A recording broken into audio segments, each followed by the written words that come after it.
नमस्कार दोस्तों, स्वागत है आप सभी का एक बार फिर से आपके अपने यूट्यूब चैनल स्टडी टूल्स में। तो जैसा कि हम लोग चैप्टर नंबर 5 पढ़ रहे थे और अभी तक हम लोग जो है कोशिका के अंगों के बारे में अध्ययन कर चुके हैं। तो आज हम उसके आगे, जिसमें कि हम लोगों ने कोशिका के अंगों में पहला चीज़ जो कि होता है ER का मतलब जो है होता है क्या, अंतर्द्रव्यीय जालिका तक हम लोग पढ़ चुके थे।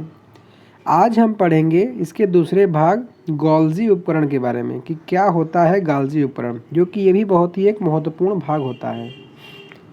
तो आइए चलिए इसको देखते हैं कि गोल्जी उपकरण क्या होता है। तो देखिए होता क्या है कि एक कैमिलो गोल्जी नामक वैज्ञानिक थे जिन्होंने इसकी खोज किया था। उन्होंने बताया, इनके द्वारा वर्णित किया गया कि गोल्जी उपकरण जो होता है झिल्ली युक्त चपटी पुट्टिकाओं का एक तंत्र होता है। मतलब कि एक झिल्ली की तरह का होता है, लेकिन ये होता क्या है कि चपटी पुट्टिकाओं की तरह होता है। ठीक है, मतलब ये ऐसे ऐसे चपटी पुट्टिकाएँ एक दूसरे के ऊपर बिल्कुल समांतर रूप से क्या होती हैं, सजी रहती हैं, जिन्हें हम क्या कहते हैं, जिन्हें हम कुंडिका कहते हैं।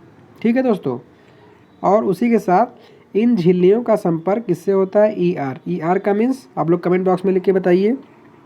झिल्लियों से होता है और इसलिए जटिल कोशिकीय झिल्ली तंत्र के दूसरे भाग को बनाते हैं। ठीक है दोस्तों, जैसा कि आप देख सकते हैं यहाँ पर कि ये जो आपका देखिए चित्र में अगर हम देखें तो ये रहा आपका सेंटर, ये देख सकते हैं ये आपका केंद्रक है। केंद्रक के पास देखिए ये रहा आपका अंतर्द्रव्यीय जालिका का एक पार्ट, ये चिकनी वाला है मतलब SER है, और ये RER है, ये देख सकते हैं यहाँ और यहाँ है। और इसी के पास ये देख रहे हैं ना अब चपटी पट्टिकाओं के रूप में कौन सा है, ये क्या है, ये गोल्जी उपकरण है। जैसा कि उसमें बताया गया चपटी पट्टिकाओं के रूप में एक के ऊपर एक ये होता है, तो इसमें इसको दिखाया गया है। ये किसका चित्र है, ये पादप कोशिकाओं का है। तो देखिए करता क्या है इसका मेन कार्य, ये ER से संश्लेषित पदार्थ, ER मीन्स कि एंडोप्लाज्मिक रेटिकुलम, अगर हिंदी में हम बात करें तो अंतर्द्रव्यीय जालिका में संश्लेषित पदार्थ गोल्जी उपकरण में पैक किए जाते हैं। ठीक है, मतलब कि वहाँ से जो पदार्थ तैयार होते हैं उनको गोल्जी उपकरण में उसको पैक किया जाता है और उन्हें कोशिका के अंदर तथा बाहर विभिन्न क्षेत्रों में भेज दिया जाता है। और इस कार्य में शामिल इसको है, जो इसका कार्य उसमें शामिल है पुट्टिका में भोजन का संचयन, रूपांतरण तथा बंद करना।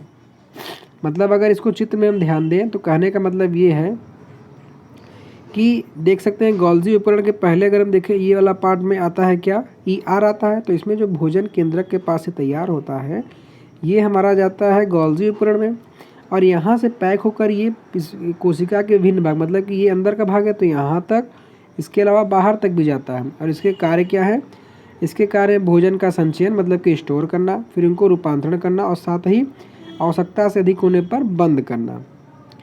उसके आगे बात करें तो कुछ परिस्थितियों में गोल्जी उपकरण में सामान्य शक्कर से जटिल शक्कर बनता है। मतलब शक्कर का मीन्स यहाँ पे क्या है, ग्लूकोज से है। तो होता क्या है कि गोल्जी उपकरण के द्वारा लाइजोसोम को भी बनाया जाता है। ठीक है, मतलब ये लाइजोसोम, जिसका कि अभी देखेंगे बहुत ही इंपॉर्टेंट टॉपिक है लाइजोसोम, इसको आप पूरा देखिएगा। लेकिन उससे पहले जो इसके वैज्ञानिक ने इसका जो खोज किया था इसके बारे में हम थोड़ा नॉलेज ले लेते हैं, जो कि आपको जानने योग्य है। याद नहीं करना, लेकिन आपको जानना चाहिए। तो देखिए होता क्या है कि ये जो कैमिलो गोल्जी थे इनका जन्म हुआ था 7 जुलाई 1843 ईस्वी को। कहाँ पर हुआ था दोस्तों, बेसिका के समीप कोरटनो में हुआ था। इन्होंने पाविया विश्वविद्यालय से मेडिसिन का अध्ययन किया था और 1865 ईस्वी में स्नातक के बाद उन्होंने पाविया में ही जो है उसके एक सेंट मेसियो के अस्पताल में अध्ययन जारी किया। और उस समय अपनी सारी खोज तंत्रिका तंत्र से संबंधित ही रखा, मतलब कि न्यूरोलॉजी से संबंधित ही रखा। और 65 के बाद जब 1872 आया तो इन्होंने एबिया टेग्रेसो के एक दीर्घकालिक रोग, ठीक है, किस रोग के अस्पताल में ध्यान दीजिएगा, एबिया टेग्रेसो में ये क्या बन गए, मुख्य चिकित्सा पदाधिकारी। मतलब कि ये CMO बन गए, मतलब कि CMO का पदभार ग्रहण कर लिया। उन्होंने सबसे पहले अपनी खोज इस अस्पताल की किचन में तंत्रिका तंत्र पर की। मतलब कि जो इन्होंने वहाँ पे किचन पाया था उसको इन्होंने लेबॉर्ट्री बना लिया था। तो इन्होंने इस छोटी सी किचन को ही प्रयोगशाला बना लिया और उनका सबसे महत्वपूर्ण कार्य यह था कि उन्होंने अकेली तंत्रिका तथा कोशिका संरचनाओं को अभिरंगित करने की क्रांतिकारी विधि प्रदान की।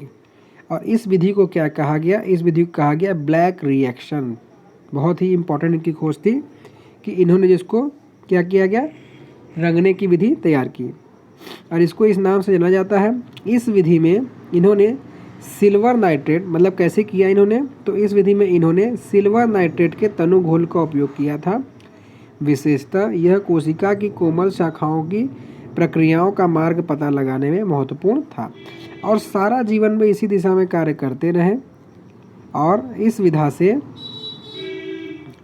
सुधार करते रहे। गॉल्जी ने अपने शोध के लिए उच्चतम उपाधि तथा पुरस्कार प्राप्त किया।